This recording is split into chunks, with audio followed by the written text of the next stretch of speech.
This video is an overview of STEM education in the United Kingdom. We're going to take a look at some alternative educational strategies as well, and how they have been perceived and incorporated in the UK. This presentation was compiled by myself, Andrea Phillips, out of Indiana University, in collaboration with Jennifer DeWitt from University College in London. The United Kingdom is a European island nation consisting of 4 countries: England, Wales, Scotland, and Northern Ireland. The history of this nation is about as old as Western civilization itself, but the technical origin of the UK dates back to the early 10th century as an alliance of Celtic kingdoms. Jumping far forward in history, the UK was the first country to industrialize, establishing its place as the predominant world power. The UK has remained a global power up to the present time. The United Kingdom is a developed country with well-sustained social welfare programs. The impact of the UK is seen worldwide due to the long history of worldwide conquest of the British Empire. Many education systems bear influences from previous or current British governance. For example, education systems in India resemble those in the UK due to British governance of India as recently as the 1940s. Not surprisingly, having industrialized and globalized so extensively, the UK has a highly developed economy. It remains the 5th largest national economy by gross domestic product, making up an overall 3.5% of the world's combined gross domestic product. The service sector is a major contributor to this GDP, particularly financial services, but also including fields like manufacturing. The service sector comprises 80% of the UK's gross domestic product. Pre-university education in the UK consists of 4 key stages as listed here. At the end of key stages 2 and 4, the student takes a standardized assessment in order to move on to the next key stage. Teacher success and school rankings are determined by student performance on these standardized assessments, which imaginably has a vice-like grip on the direction of instruction in the classroom. At the end of Key Stage 4, the students test to receive their GCSE, or Graduate Certificate of Secondary Education. At this point, the student will select only a few subjects to study for their final 2 years of pre-university schooling. At the end of these 2 years, the students will take the A-level examinations in their chosen subjects. Scores on A-levels determine entrance into specific university programs in that subject area. Just a note here, the curriculum in the UK is set by the education department of each individual country, but in practice they are so similar that it makes sense to look at UK education collectively. Formally, the required schooling age does not begin until age 5, but it is becoming the expectation that education is standardized at younger and younger ages, with children receiving schooling and even standardized testing as early as age 4. The options for a student in the UK become increasingly narrow as they progress in school. For example, as early as age 14, a student may choose to take or be assigned to take double or triple science. This refers to the depth and difficulty of the course, based on their test scores. The students must be a high performer in science in order to choose to take these more advanced science courses. A student with poor test scores in science would not be allowed to sign up for triple science. Often this decision is made for the student based on teacher recommendations. After the student takes the GCSE examinations, they will be prepared to study additional science in preparation for the A-level examinations 2 years later. The student will only study a few subjects in preparation for A-levels, and only the subjects directly related to what they want to study at university. No general course requirements are in place to round out the education of the student. All that matters is what is pertinent to their chosen future career. This may sound like a lot of pressure on the student to choose their future early on, and it is. If the student were to decide to change their major at university, it would entail going back and restudying the material for different A-level examinations, scoring well, and gaining admission into a different university program. As you can imagine, major changes are uncommon in the UK. It happens, but it is unusual. STEM is an acronym for Science, Technology, Engineering, and Mathematics. For our purposes in considering education in the UK, we will define STEM subjects and activities as any that use at least 2 of the 4 subjects in combination, whether that be in a single lesson or in a course. For STEAM, we will say the same. STEAM is STEM with the addition of A, the arts. With recent increase of attention on international exams like PISA, it is no surprise that emphasis on STEM is a feature of education in the UK. In fact, the Royal Academy of Engineering Education put together a correlation between focus on STEM and economic growth in the UK, as shown here. So the hope is that with an increased focus on STEM learning, not only will PISA scores go up, but economic growth will follow as students pursue STEM degrees. STEAM, however, is not heavily emphasized in the UK as art is not emphasized with the current standardized testing practices. Here we will define inquiry as the approach learning in the classroom that is driven by student questioning and exploration into a topic and is ideally problem-driven. With such focus on STEM in the UK, it follows that inquiry has been a heavy topic of discussion in educational reform. However, this emphasis has not translated to practice in the classroom due to, you guessed it, pressure to teach to the standardized test. Interestingly enough, in the National Curriculum for Science Programs of Study, inquiry is only mentioned once in the context of the nature of science. No curricular emphasis is placed on inquiry being practiced in the classroom whatsoever. Innovation, for our purposes, is defined as the use of previous knowledge or the creation of new knowledge that is used to solve problems. As with other educational focuses, fostering innovation in the classroom falls by the wayside in light of standardized testing pressures. However, steps are being taken to foster innovation in UK schools. First of note is the movement to increase technology access in classrooms around the country in order to increase technical training in preparation for proposed T-level examinations, a sort of modified A-level for technical work.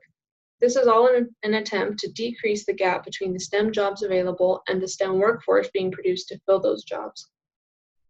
At the 2018 World Innovation Summit for Education, or WISE, a topic for discussion was the pressure on teachers to teach to the standardized tests. This was recognized as a detriment to fostering innovation in the classroom and in students. When it comes to innovation in the UK, it's important to note that with 80% of GDP being in the service sector, innovation may not necessarily be something that is pushed for in the UK. The services sector isn't dependent on innovation to thrive.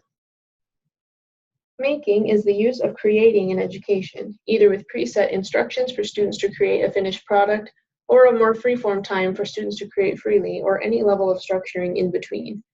Making is gaining popularity in the UK, gaining its start in public makerspaces and private schools. This data is from 2015, when 97 makerspaces were actively open. Few makerspaces are seen in public schools as, once again, the focus on testing prevents this alternative strategy from gaining traction next to the testing pressure.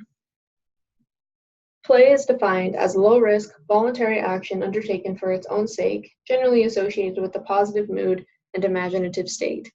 Play is central to early childhood education in the UK, but is sadly decreasing in classrooms as testing becomes more emphasized at younger and younger ages. Formal playtime consists of 2 20-minute breaks for students ages 4 to 7 and 1 20-minute break for students ages 7 to 16. There has been a recent movement to introduce risky play for children without all the safety and padding of usual playground equipment in order to teach children resilience. Also gaining in popularity are forest schools designed to provide an education through experiences with nature and outdoor immersion with similar principles and goals to the risky play movement. The value of play is widely recognized but is rarely recognized by teachers as a teaching strategy once the student has passed early education.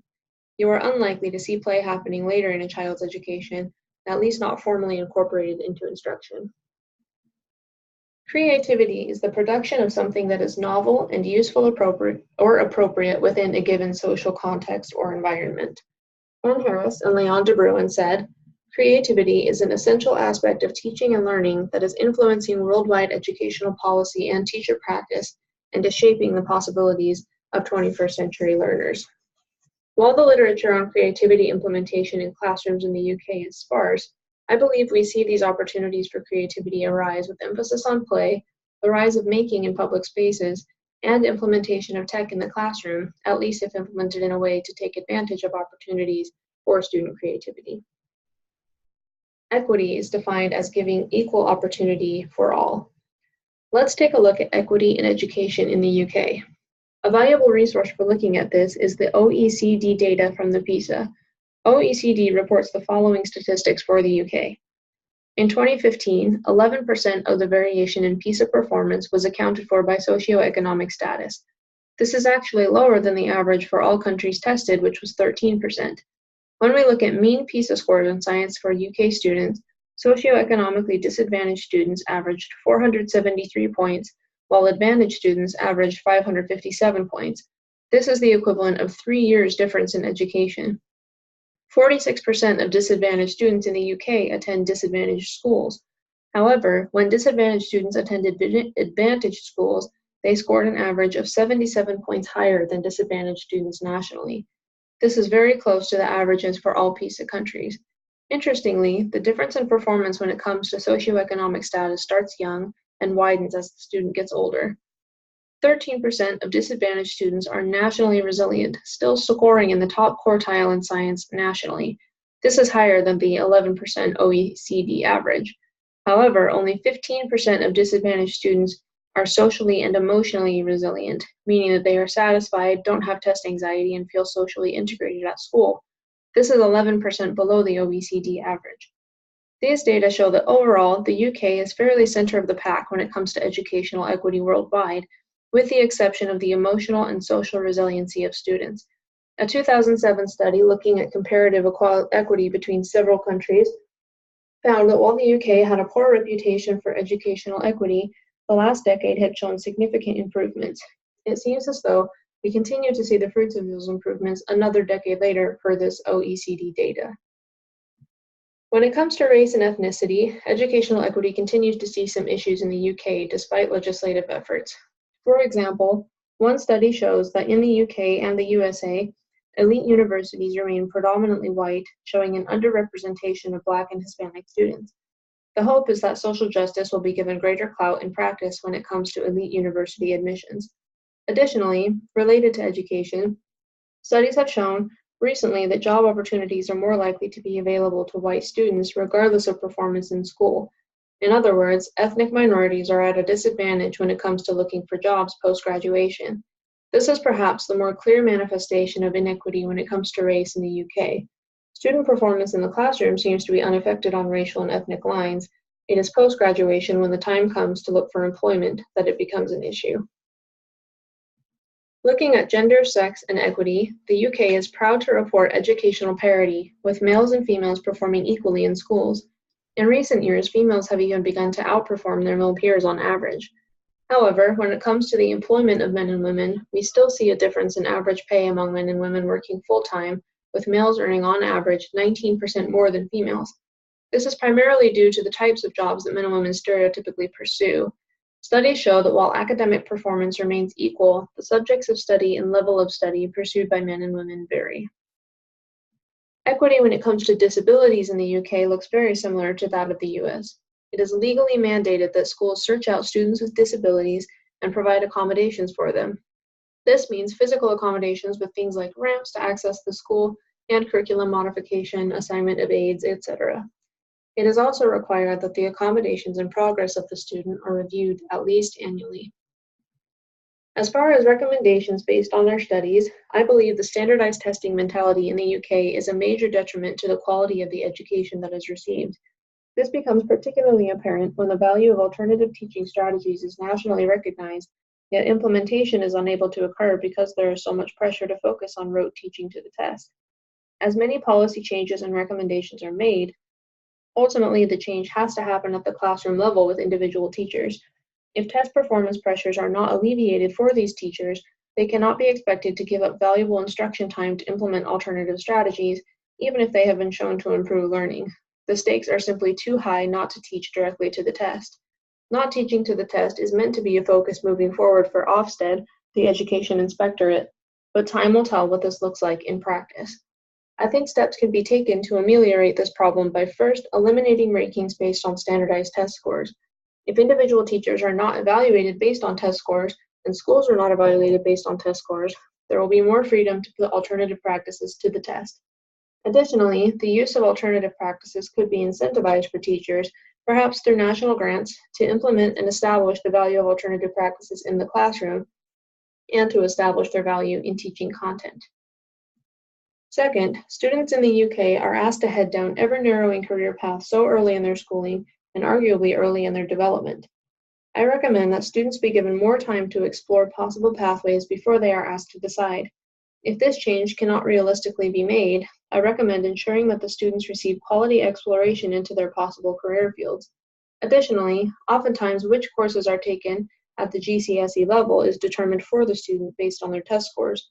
I recommend that students impassioned toward a particular field without the test scores to go with it be given a chance to pursue what they please. A future contributor to the workforce who dislikes their career options is unlikely to be a valuable contributor. Passion goes a long way. While the entire testing track system could not be immediately replaced, I do believe there are initial steps that could be taken to lessen the effect of the career bottleneck on students. First, I believe students should be allowed to select GCSE and A-level pathways based on their interest, not solely based on their performance on standardized tests. Second, the implementation of career exploration programs for early teens may give students a better idea of what they want to pursue before they begin selecting courses that will limit their options. Thank you.